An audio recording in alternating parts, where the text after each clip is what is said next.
जय श्री कृष्ण। श्रीमद्भागवत महापुराण तृतीय स्कंध 31 अध्याय। मनुष्य योनि को प्राप्त हुए जीव की गति का वर्णन।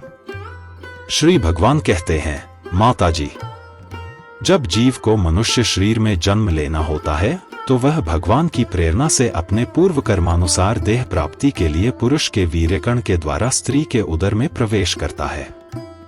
वहां वह एक रात्रि में स्त्री के रज में मिलकर एक रूप कलल बन जाता है, 5 रात्रि में बुद्बुद रूप हो जाता है, 10 दिन में बेर के समान कुछ कठिन हो जाता है और उसके बाद मांसपेशी अथवा अंडज प्राणियों में अंडे के रूप में परिणत हो जाता है। 1 महीने में उसके सिर निकल आता है, 2 मास में हाथ पांव आदि अंगों का विभाग हो जाता है और 3 मास में नख, रोम, अस्थि, चर्म, स्त्री पुरुष के चिन्ह तथा अन्य छिद्र उत्पन्न हो जाते हैं। 4 मास में उसमें मांस आदि 7 धातुएं पैदा हो जाती हैं। 5वें महीने में भूख प्यास लगने लगती है और 6ठे मास में झिल्ली से लिपटकर वह दाहिनी कोख में घूमने लगता है। उस समय माता के खाए हुए अन्नजल आदि से उसकी सब धातुएं पुष्ट होने लगती हैं और वह कृमि आदि जंतुओं के उत्पत्ति स्थान उस जघन्य मलमूत्र के गड्ढे में पड़ा रहता है। वह सुकुमार तो होता ही है, इसलिए जब वहां के भूखे कीड़े उसके अंग प्रत्यंग नोचते हैं तब अत्यंत क्लेश के कारण वह क्षण में अचेत हो जाता है। माता के खाए हुए कड़वे, तीखे, गरम, नमकीन, रूखे और खट्टे आदि उग्र पदार्थों का स्पर्श होने से उसके सारे शरीर में पीड़ा होने लगती है। वह जीव माता के गर्भाशय में झिल्ली से लिपटा और आंतों से घिरा रहता है। उसका सिर पेट की ओर तथा पीठ और गर्दन कुंडलाकार मुड़े रहते हैं। वह पिंजड़े में बंद पक्षी के समान पराधीन एवं अंगों को हिलाने डुलाने में भी असमर्थ रहता है। इसी समय अदृष्ट की प्रेरणा से उसे स्मरण शक्ति प्राप्त होती है।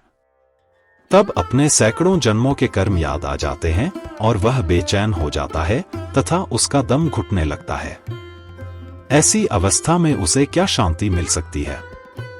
7वां महीना आरंभ होने पर उसमें ज्ञान शक्ति का भी उन्मेष हो जाता है, परंतु प्रसूति वायु से चलायमान रहने के कारण वह उसी उदर में उत्पन्न हुए विष्ठा के कीड़ों के समान एक स्थान पर नहीं रह सकता। तब सप्त धातु में स्थूल शरीर से बंधा हुआ वह देहात्मदर्शी जीव अत्यंत भयभीत होकर दीन वाणी से कृपा याचना करता हुआ हाथ जोड़कर उस प्रभु की स्तुति करता है जिसने उसे माता के गर्भ में डाला है। जीव कहता है, मैं बड़ा अधम हूं, भगवान ने मुझे जो इस प्रकार की गति दिखाई है वह मेरे योग्य ही है। वे अपनी शरण में आए हुए इस नश्वर जगत की रक्षा के लिए ही अनेक प्रकार के रूप धारण करते हैं। अतः मैं भी भूतल पर विचरण करने वाले उन्हीं के निर्भय चरणारविंदों की शरण लेता हूं। जो मैं जीव इस माता के उदर में देह, इंद्रिय और अंतःकरण रूपा माया का आश्रय कर पुण्य पाप रूप कर्मों से आच्छादित रहने के कारण बद्ध की तरह हूँ, वही मैं यहीं अपने संतप्त हृदय में प्रतीत होने वाले उन विशुद्ध अविकारी और अखंड बोध स्वरूप परमात्मा को नमस्कार करता हूँ। मैं वस्तुतः शरीर आदि से रहित, असंग होने पर भी देखने में 5 भौतिक शरीर से संबद्ध हूँ और इसीलिए इंद्रिय, गुण, शब्द आदि विषय और चिदाभास, अहंकार रूप जान पड़ता हूँ। अतः इस शरीर आदि के आवरण से जिनकी महिमा कुंठित नहीं हुई है, उन प्रकृति और पुरुष नियंता सर्वज्ञ, विद्याशक्ति संपन्न परम पुरुष की मैं वंदना करता हूँ। उन्हीं की माया से अपने स्वरूप की स्मृति नष्ट हो जाने के कारण यह जीव अनेक प्रकार के सत्वादि गुण और कर्म के बंधन से युक्त इस संसार मार्ग में तरह तरह के कष्ट झेलता हुआ भटकता रहता है। अतः उन परम पुरुष परमात्मा की कृपा के बिना और किस युक्ति से इसे अपने स्वरूप का ज्ञान हो सकता है। मुझे जो यह त्रैकालिक ज्ञान हुआ है यह भी उनके सिवा और किसने दिया है, क्योंकि स्थावर जंगम समस्त प्राणियों में एकमात्र वे ही तो अंतर्यामी रूप अंश से विद्यमान है। अतः जीवरूप कर्मजनित पदवी का अनुवर्तन करने वाले हम अपने त्रिविध तापों की शांति के लिए उन्हीं का भजन करते हैं। भगवान, यह देहधारी जीव दूसरी माता के देह के उदर के भीतर मल, मूत्र और रुधिर के कुएं में गिरा हुआ है। उसकी जठराग्नि से इसका शरीर अत्यंत संतप्त हो रहा है। उससे निकलने की इच्छा करता हुआ यह अपने महीने गिन रहा है। भगवान, अब इस दीन को यहां से कब निकाला जाएगा? स्वामिन, आप बड़े दयालु हैं। आप जैसे उदार प्रभु ने ही इस 10 मास के जीव को ऐसा उत्कृष्ट ज्ञान दिया है। दीनबंधो, इस अपने किए हुए उपकार से ही आप प्रसन्न हो, क्योंकि आपको हाथ जोड़ने के सिवा आपके उस उपकार का बदला तो कोई दे भी क्या सकता है। प्रभु, संसार के ये पशु पक्षी आदि अन्य जीव तो अपनी मूढ़ बुद्धि के अनुसार अपने शरीर में होने वाले सुख दुख आदि ही अनुभव करते हैं, किंतु मैं तो आपकी कृपा से शमदमादि साधन संपन्न शरीर से युक्त हुआ हूँ। अतः आपकी दी हुई विवेकवती बुद्धि से आप पुराण पुरुष को अपने शरीर के बाहर और भीतर अहंकार के आश्रयभूत आत्मा की भांति प्रत्यक्ष अनुभव करता हूँ। भगवान, इस अत्यंत दुख से भरे हुए गर्भाशय में यद्यपि मैं बड़े कष्ट से रह रहा हूँ, तो भी इससे बाहर निकलकर संसार में अंधकूप में गिरने की मुझे बिल्कुल इच्छा नहीं है, क्योंकि उसमें जाने वाले जीव को आपकी माया घेर लेती है, जिसके कारण उसकी शरीर में अहम बुद्धि हो जाती है और उसके परिणाम में उसे फिर इस संसार चक्र में ही पड़ता होता है।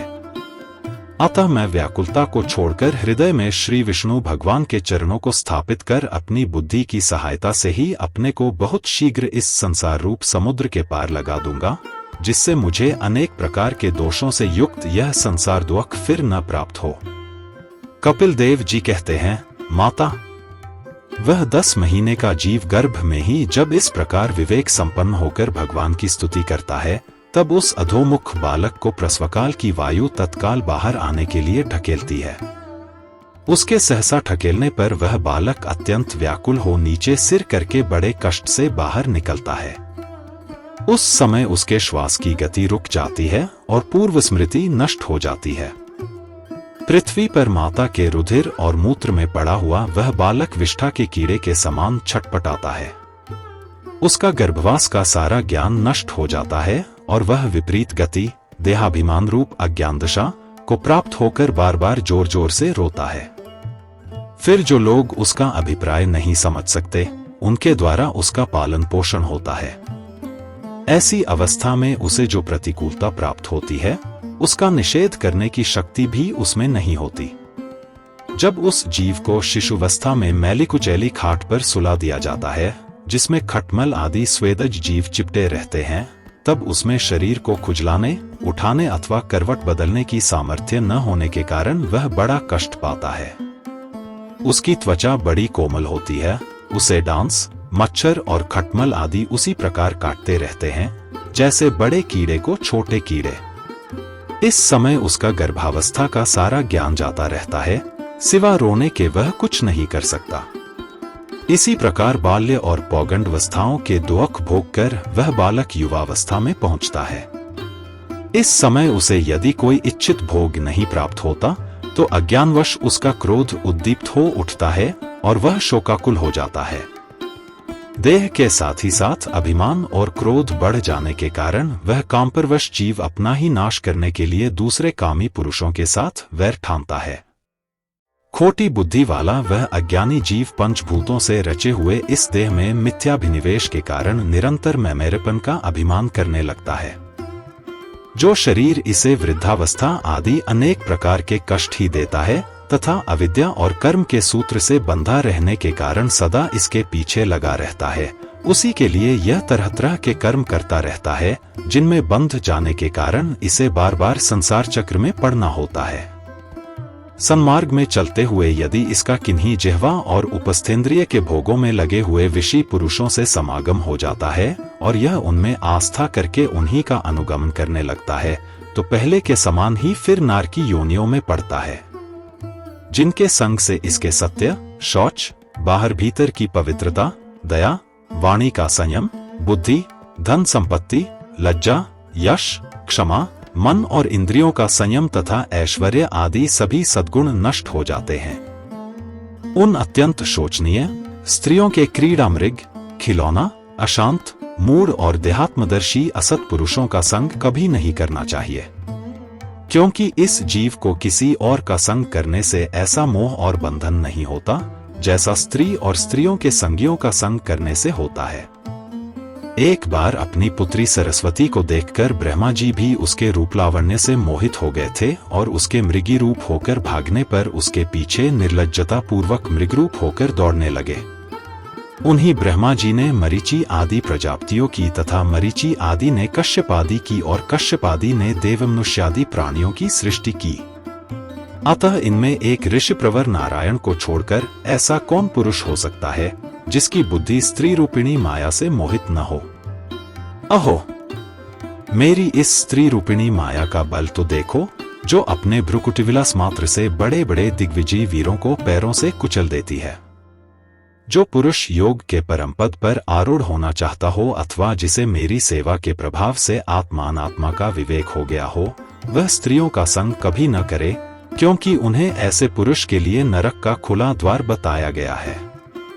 भगवान की रची हुई यह जो स्त्री रूपिणी माया धीरे धीरे सेवा आदि के मिस से पास आती है, इसे तिनकों से ढके हुए कुएं के समान अपनी मृत्यु ही समझे। स्त्री में आसक्त रहने के कारण तथा अंत समय में स्त्री का ही ध्यान रहने से जीव को स्त्रीयोनि प्राप्त होती है। इस प्रकार स्त्रीयोनि को प्राप्त हुआ जीव पुरुष रूप में प्रतीत होने वाली मेरी माया को ही धन, पुत्र और गृह आदि देने वाला अपना पति मानता रहता है। सो जिस प्रकार व्याधे का गान कानों को प्रिय लगने पर भी बेचारे भोले भाले पशु पक्षियों को फंसाकर उनके नाश का ही कारण होता है, उसी प्रकार उन पुत्र, पति और गृह आदि को विधाता की निश्चित की हुई अपनी मृत्यु ही जाने।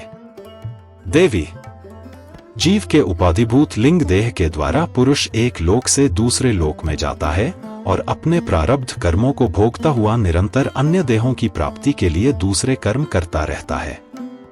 जीव का उपाधि रूप लिंग शरीर तो मोक्ष पर्यंत उसके साथ रहता है तथा भूत, इंद्रिय और मन का कार्य रूप स्थूल शरीर इसका भोगाधिष्ठान है। इन दोनों का परस्पर संगठित होकर कार्य न करना ही प्राणी की मृत्यु है और दोनों का साथ साथ प्रकट होना जन्म कहलाता है।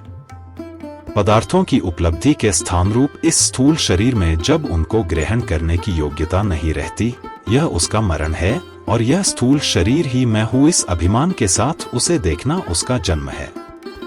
नेत्रों में जब किसी दोष के कारण रूपादि को देखने की योग्यता नहीं रहती, तभी उनमें रहने वाली चक्षु इंद्रिय भी रूप देखने में असमर्थ हो जाती है और जब नेत्र और उनमें रहने वाली इंद्रिय दोनों ही रूप देखने में असमर्थ हो जाते हैं, तभी इन दोनों के साक्षी जीव में भी वह योग्यता नहीं रहती।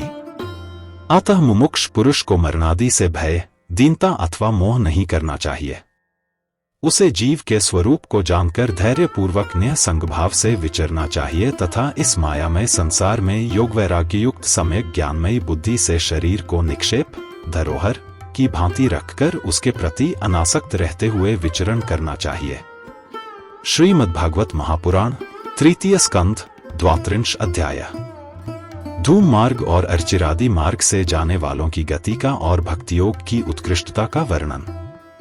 कपिल देव जी कहते हैं, माता जी, जो पुरुष घर में रहकर सकाम भाव से गृहस्थ के धर्मों का पालन करता है और उनके फलस्वरूप अर्थ एवं काम का उपभोग करके फिर उन्हीं का अनुष्ठान करता रहता है, वह तरह तरह की कामनाओं से मोहित रहने के कारण भगवत धर्मों से विमुख हो जाता है और यज्ञों द्वारा श्रद्धा पूर्वक देवता तथा पितरों की ही आराधना करता रहता है।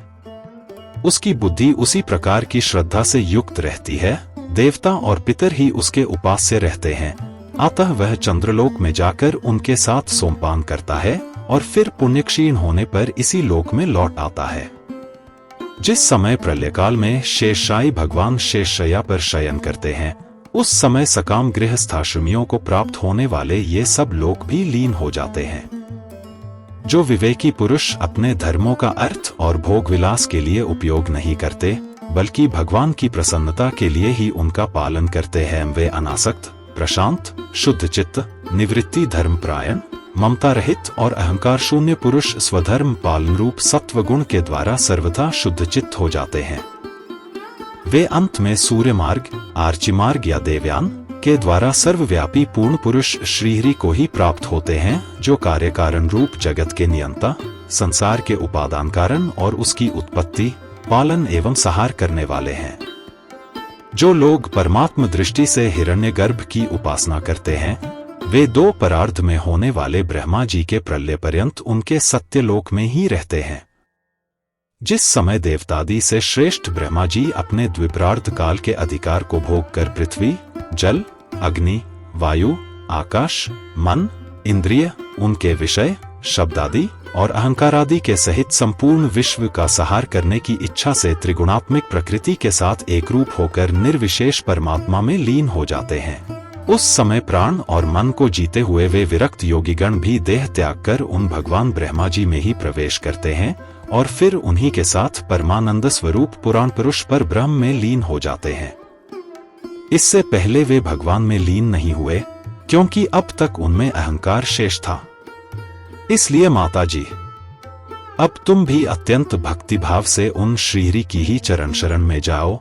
समस्त प्राणियों का हृदय कमल ही उनका मंदिर है और तुमने भी मुझसे उनका प्रभाव सुन ही लिया है। वेद गर्भ ब्रह्मा जी भी जो समस्त स्थावर जंगम प्राणियों के आदि कारण हैं, मरीचि आदि ऋषियों, योगेश्वरों, संकादिकों तथा योग प्रवर्तक सिद्धों के सहित निष्काम कर्म के द्वारा आदि पुरुष श्रेष्ठ सगुण ब्रह्मा को प्राप्त होकर भी भेद दृष्टि और कर्तृत्व अभिमान के कारण भगवद इच्छा से जब सर्गकाल उपस्थित होता है, तब काल रूप ईश्वर की प्रेरणा से गुणों में क्षोभ होने पर फिर पूर्ववत प्रकट हो जाते हैं। इस प्रकार पूर्वोक्त ऋषिगण भी अपने अपने कर्मानुसार ब्रह्मलोक के ऐश्वर्य को भोग कर भगवद इच्छा से गुणों में क्षोभ होने पर पुनः इस लोक में आ जाते हैं। जिसका चित्त इस लोक में आसक्त है और जो कर्मों में श्रद्धा रखते हैं, वे वेद में कहे हुए काम्य और नित्य कर्मों का सांगोपांग अनुष्ठान करने में ही लगे रहते हैं। उनकी बुद्धि रजोगुण की अधिकता के कारण कुंठित रहती है, हृदय में कामनाओं का जाल फैला रहता है और इंद्रियां उनके वश में नहीं होती, बस अपने घरों में ही आसक्त होकर वे नित्य प्रति पितरों की पूजा में लगे रहते हैं। ये लोग अर्थ, धर्म और काम के ही परायण होते हैं, इसलिए जिनके महान पराक्रम अत्यंत कीर्तनीय हैं, उन भव भयहारी श्री मधुसूदन भगवान की कथा वार्ताओं से तो ये विमुख ही रहते हैं।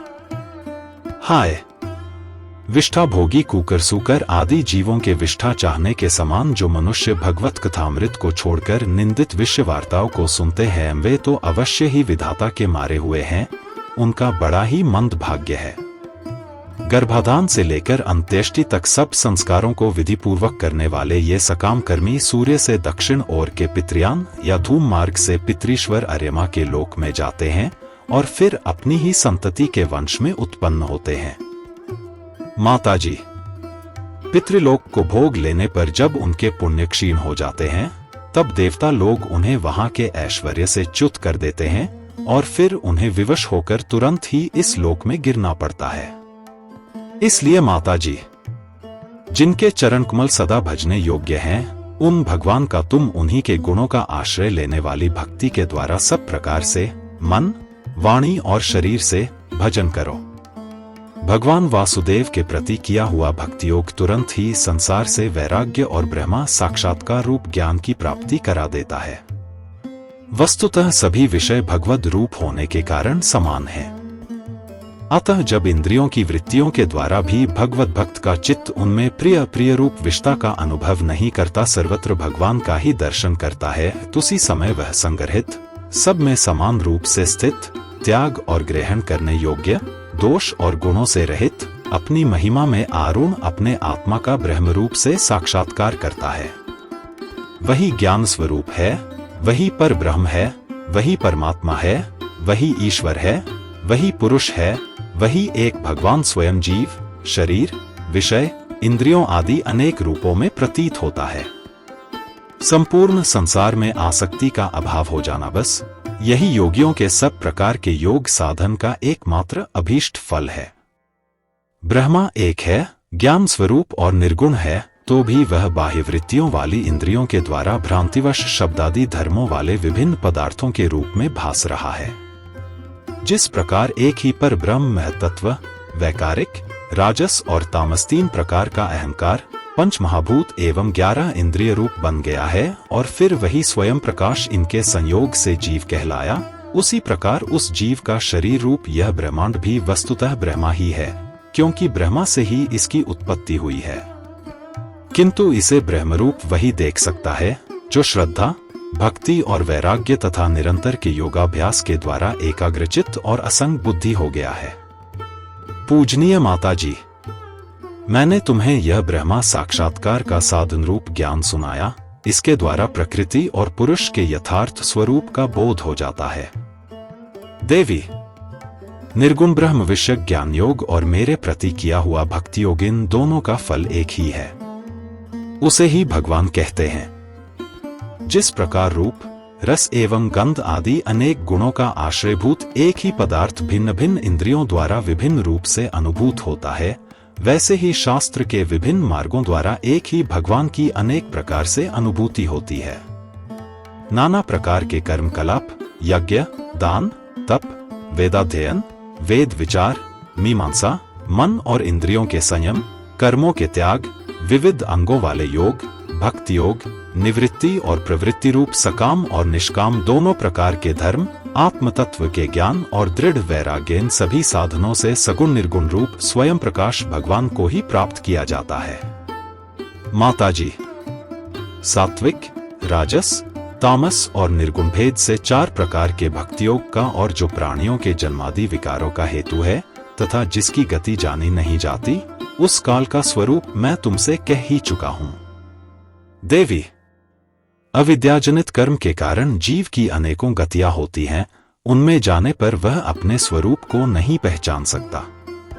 मैंने तुम्हें जो ज्ञानोपदेश दिया है उसे दुष्ट, दुर्विनीत, घमंडी, दुराचारी और धर्मध्वजी, दंभी पुरुषों को नहीं सुनाना चाहिए। जो विषलोलुप हो, गृहासक्त हो, मेरा भक्त न हो अथवा मेरे भक्तों से द्वेष करने वाला हो, उसे भी इसका उपदेश कभी न करे।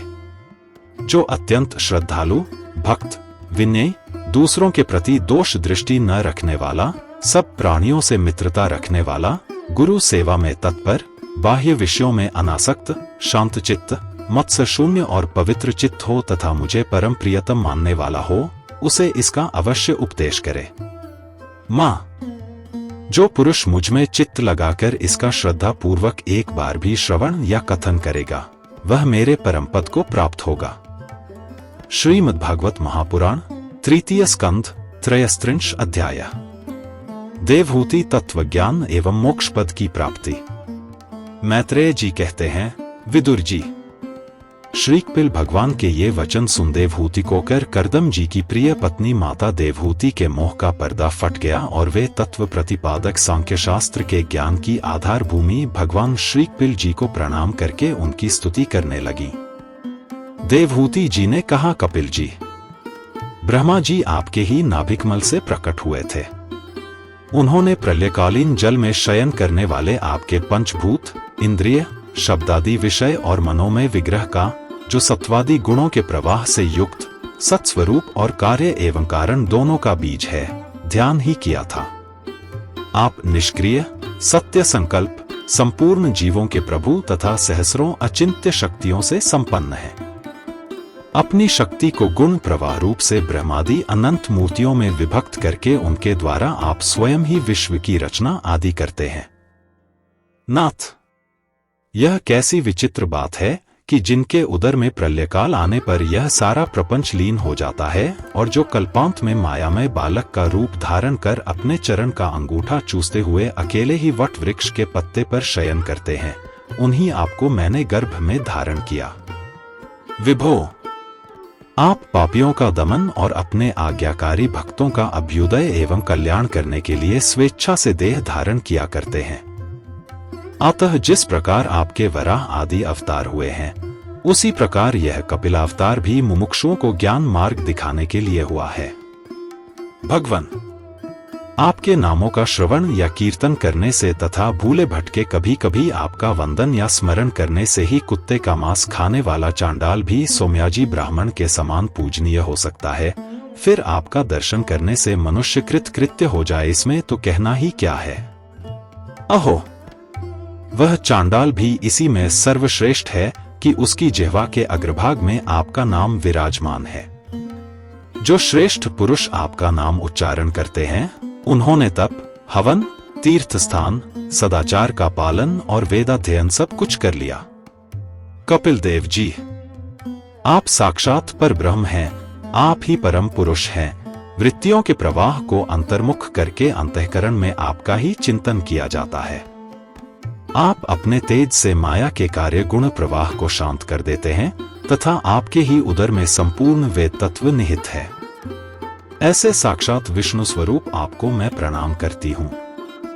मैत्रेय जी कहते हैं, माता के इस प्रकार स्तुति करने पर मातृवत्सल परम पुरुष भगवान कपिल देव जी ने उनसे गंभीर वाणी में कहा। कपिल देव जी ने कहा, माता जी, मैंने तुम्हें जो यह सुगम मार्ग बताया है, इसका अवलंबन करने से तुम शीघ्र ही परमपद प्राप्त कर लोगी। तुम मेरे इस मत में विश्वास करो। ब्रह्मवादी लोगों ने इसका सेवन किया है। इसके द्वारा तुम मेरे जन्म मरण रहित स्वरूप को प्राप्त कर लोगी। जो लोग मेरे इस मत को नहीं जानते, वे जन्म मृत्यु के चक्र में पड़ते हैं। मैत्रेय जी कहते हैं, इस प्रकार अपने श्रेष्ठ आत्मज्ञान का उपदेश कर श्री कपिलदेव जी अपनी ब्रह्मवादिनी जननी की अनुमति लेकर वहां से चले गए। तब देवहूति भी सरस्वती के मुकुट सदृश अपने आश्रम में अपने पुत्र के उपदेश किए हुए योग साधन के द्वारा योगाभ्यास करती हुई समाधि में स्थित हो गईं। स्नान करने से उनकी घुंघराली अलकें भूरी भूरी जटाओं में परिणत हो गईं तथा चीर वस्त्रों से ढका हुआ शरीर उग्र तपस्या से कारण दुर्बल हो गया। उन्होंने प्रजापति कर्दम के तप और योगबल से प्राप्त अनुपम गार्हस्थ्य सुख को, जिसके लिए देवता तरसते थे, त्याग दिया। जिसमें दुग्धफेन के समान स्वच्छ और सुकोमल शैया से युक्त हाथीदांत के पलंग, सुवर्ण के पात्र, सोने के सिंहासन और उन पर कोमल कोमल गद्दे बिछे हुए थे तथा जिसकी स्वच्छ स्फटिकमणि और महामरक्तमणि की भीतों में रत्नों की बनी हुई रमणी मूर्तियों के सहित मणिमय दीपक जगमगा रहे थे, जो फूलों से लदे हुए अनेकों दिव्य वृक्षों से सुशोभित था, जिसमें अनेक प्रकार के पक्षियों का कलरव और मतवाले भौंगरों का गुंजार होता रहता था, जहाँ की कमलगंध से सुवासित बावलियों में करदम जी के साथ उनका लाड़ प्यार पाकर क्रीड़ा के लिए प्रवेश करने पर उसका, देवहूति का, गंधर्वगण गुणगान किया करते थे और जिसे पाने के लिए इंद्राणियां भी लालायित रहती थी, उस गृहोद्यान की भी ममता उन्होंने त्याग दी। किंतु पुत्र वियोग से व्याकुल होने के कारण अवश्य उनका मुख कुछ उदास हो गया। पति के वनगमन के अनंतर पुत्र का भी वियोग हो जाने से वे आत्मज्ञान संपन्न होकर भी ऐसी व्याकुल हो गईं, जैसे बछड़े के बिछुड़ जाने से उसे प्यार करने वाली गौ। वत्स विदुर, अपने पुत्र कपिल देवरूप भगवान हरि का चिंतन करते करते वे कुछ ही दिनों में ऐसे ऐश्वर्य संपन्न घर से भी उपरत हो गईं। फिर वे कपिलदेव जी ने भगवान के जिस ध्यान करने योग्य प्रसन्न वदनारविंद युक्त स्वरूप का वर्णन किया था, उसके एक एक अवयव का तथा उस समग्र रूप का भी चिंतन करती हुई ध्यान में तत्पर हो गईं। भगवत भक्ति के प्रवाह, प्रबल वैराग्य और यथोचित कर्मानुष्ठान से उत्पन्न हुए ब्रह्मा साक्षात्कार कराने वाले ज्ञान द्वारा चित्त शुद्ध हो जाने पर वे उस सर्वव्यापक आत्मा के ध्यान में मग्न हो गईं, जो अपने स्वरूप के प्रकाश से मायाजनित आवरण को दूर कर देता है। इस प्रकार जीव के अधिष्ठानभूत परमब्रह्म श्री भगवान में ही बुद्धि की स्थिति हो जाने से उनका जीव भाव निवृत्त हो गया और वे समस्त क्लेशों से मुक्त होकर परमानंद में निमग्न हो गईं। अब निरंतर समाधिस्थ रहने के कारण उनकी विषयों के सत्यत्व की भ्रांति मिट गई और उन्हें अपने शरीर की भी सुधि न रही, जैसे जागे हुए पुरुष को अपने स्वप्न में देखे हुए शरीर की नहीं रहती। उनके शरीर का पोषण भी दूसरों के द्वारा ही होता था, किंतु किसी प्रकार का मानसिक क्लेश न होने के कारण वह दुर्बल नहीं हुआ। उसका तेज और भी निखर गया और वह मैल के कारण धूमयुक्त अग्नि के समान सुशोभित होने लगा। उनके बाल बिथुर गए थे और वस्त्र भी गिर गया था, तथापि निरंतर श्री भगवान में ही चित्त लगा रहने के कारण उन्हें अपने तपोयोग में शरीर की कुछ भी सुधि नहीं थी, केवल प्रारब्ध ही उसकी रक्षा करता था। विदुर जी, इस प्रकार देवहूति जी ने कपिल देव जी के बताए हुए मार्ग द्वारा थोड़े ही समय में नित्य मुक्त परमात्मा स्वरूप श्री भगवान को प्राप्त कर लिया।